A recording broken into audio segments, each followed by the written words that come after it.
ঘটনাটা হচ্ছে, এটা তো জানা কথা যে নির্বাচিত হওয়া এক কথা, আর গণতান্ত্রিক নির্বাচন আরেক কথা। আচ্ছা বলেন তো, আবু বকর নির্বাচিত হন নাই? আবু বকর তো নির্বাচিত হয়েছে, তো নির্বাচন মানেই তো কুফর না?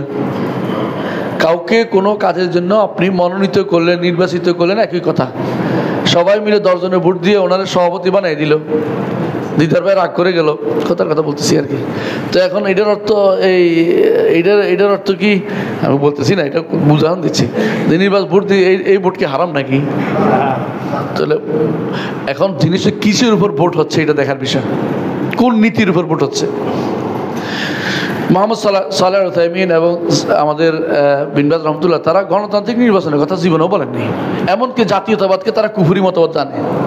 সেখানে আপনি ওইটার সাথে লাগিয়ে দিয়ে তো ভুল করতেছে এরা মানুষগুলো, কথা বুঝাতে পারছি তো। কোনোভাবেই এই জাতীয় যারা গণতন্ত্র প্রতিষ্ঠার জন্য আপনাদের কাছে আসে, সমুন্নত রাখার জন্য, বা গণতন্ত্র উন্নত রাখবে, গণতন্ত্র লেজ লম্বা বাইটে আছে এটা উঁচু করে দিবে, হ্যাঁ, গণতন্ত্র কাফিরদেরকে একেবারে পরিপূর্ণ অনুসরণ করে যেতে হবে, এই চিন্তায় যারা বিভোর আছেন তাদেরকে ভোট দিবেন না। তবে ভোট দেওয়া হারাম বলবেন না, এটাও কথা। ভোট দেওয়া যায় কখন? বৈধ হলে। তো মসজিদ কমিটি বানাবেন, আপনার এলাকার বানাবেন, কোনো লোককে কর্তৃত্ব করতে দিবেন, ও আপনার এই তারা কাজ করে কিন্তু বলে সিবিএ নেতা বানাবেন, কথার কথা। এটা তো ভালো যে আমরা দায়িত্ব নিবে, কে কাজটা করবে, কে কেউ না কেউ নেতা থাকবেই। রাসূলুল্লাহ সাল্লাল্লাহু আলাইহি ওয়াসাল্লামের দরবারে যারা এসেছিলেন তারা বলছেন, তোমাদের একে প্রধানকে বলছে আশাজাল আসরি একজন ব্যক্তি ছিলেন, গোত্রপতিও একজন থাকে, তিনিও নির্বাচিত হন। তো এই নির্বাচন অর্থ কি নয়? হারাম নয়, কুফরি নয়। নির্বাচন ওই সময় হারাম হবে যে নীতিটা কি দেখতে হবে, কোন নীতির উপর ভিত্তি করে হচ্ছে। আমাদের নির্বাচনে যেই নীতি, এটা আরবরা এটা জানেও না হয়তো, এটা মানা করতো।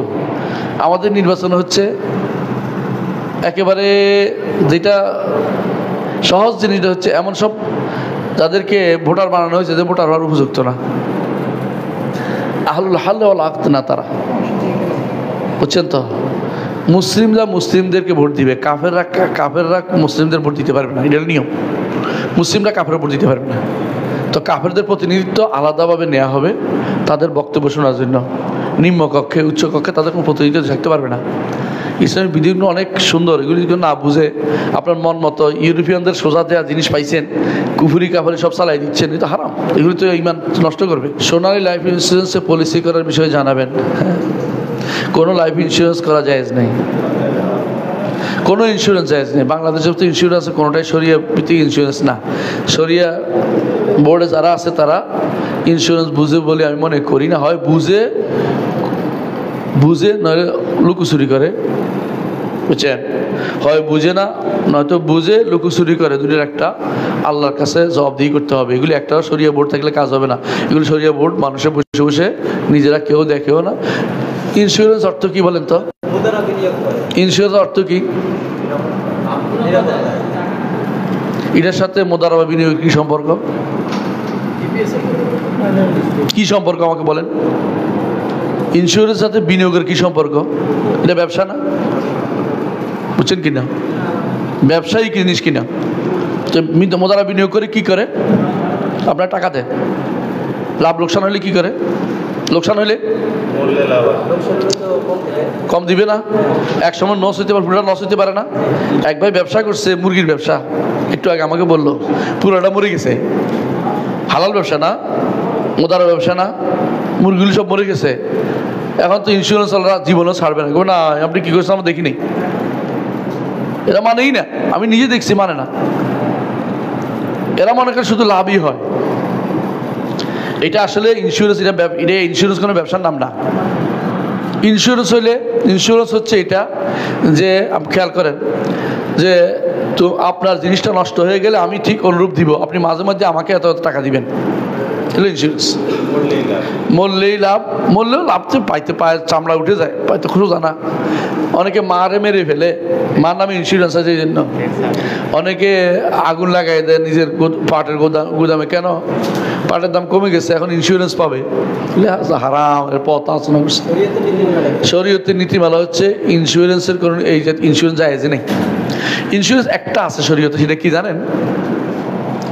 মুসলিমরা যদি বিপদে পড়ে সদাকা জারিয়া থেকে নিতে পারবে।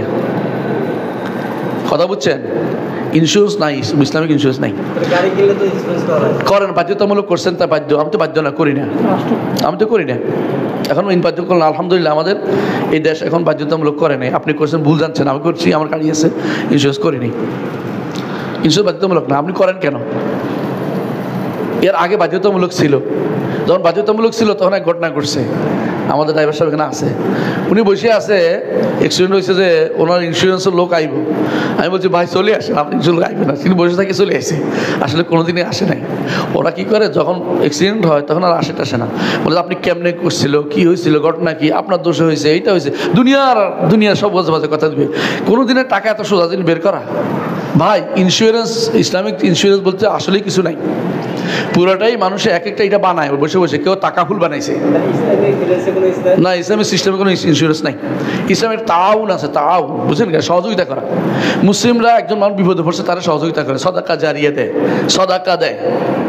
আর ইসলামে একটা আছে, হ্যাঁ, কি বলে, কি ঋণ বলে এটাকে, কর্জে হাসান, কর্জে হাসান দেয়, করছে, বুঝছেন তো? অথবা যদি মুসলিমরা যারা দিয়ত ভাগ করে, দিয়ত ভাগ করে, বুঝেন না, মানে আপনি যদি কাউকে মেরে ফেলেন ভুল ক্রমে, তো এটা দিয়ত দিতে হয়। এই দিয়তটা কে দিবে? আসাবা। আপনি মরার পরে যারা ওয়ারিশ হবে, হ্যাঁ, ওরা এই দিয়তটা ভাগ করে দিবে, সব মানুষ না। ঠিক আপনার ইন্স্যুরেন্সের দায়িত্ব, আপনি জীবনের বিপদ আপদের দায়িত্ব কে নিবে? আপনার আত্মীয় স্বজন নিবে, বুঝছেন, না পাইলেও রাষ্ট্র নিবে। এটা শরীয়তের বিধান। সৌদি আরবে আমাদের এক ভাই মারা গেছেন, যে অ্যাক্সিডেন্ট করে মারছে ড্রাইভার, সে একদম ফকির, কিচ্ছু নাই। শেষে রাষ্ট্র তার পক্ষ থেকে ৮০,০০০ রিয়াল দিছে তার এই আমাদের ভাইয়ের স্ত্রীকে। এটা হচ্ছে শরীয়তের বিধান। জাকাত ফান্ড আছে, সেখান থেকে দিবে সরকার জাকাত উসুল করবে, সেখান থেকে একটা ফান্ড করবে, যারা বিপদগ্রস্ত হবে, আহত হবে, সমস্যা হবে, তাদেরকে দিবে। আপনি যেটা করতেছেন এটা কোন ইসলাম? ইসলামের নামে এই সমস্ত ইন্স্যুরেন্স চলে না, ভুয়া। ইসলামে কোনো ইন্স্যুরেন্স নেই, কোনো ইন্স্যুরেন্স নেই। ব্যাংকিং যেটা চালাতেছে, তারা অবৈধ ব্যাংকিং চালাচ্ছে, ব্যাংকিং নিয়ম এটা পড়ে না। ব্যাংকিং করবে কেন? ইন্স্যুরেন্স নামে ব্যাংকিং চালাচ্ছে কেন? ইন্স্যুরেন্স নামে ব্যাংকিং চালাচ্ছে কেন? আর ব্যাংকিংয়ের মধ্যে তারা কি করে? লাভই শুধু হয়, লস কিন্তু কেউ নেয় না। আপনি যতই বলেন, 2 নম্বরই একদম সবচেয়ে হচ্ছে ইন্স্যুরেন্স এবং ব্যাংকিং সেক্টর এবং ইন্স্যুরেন্স, দুইটাই হচ্ছে 2 নম্বরের বড় জায়গা। এখান থেকে দূরে থাকা উচিত।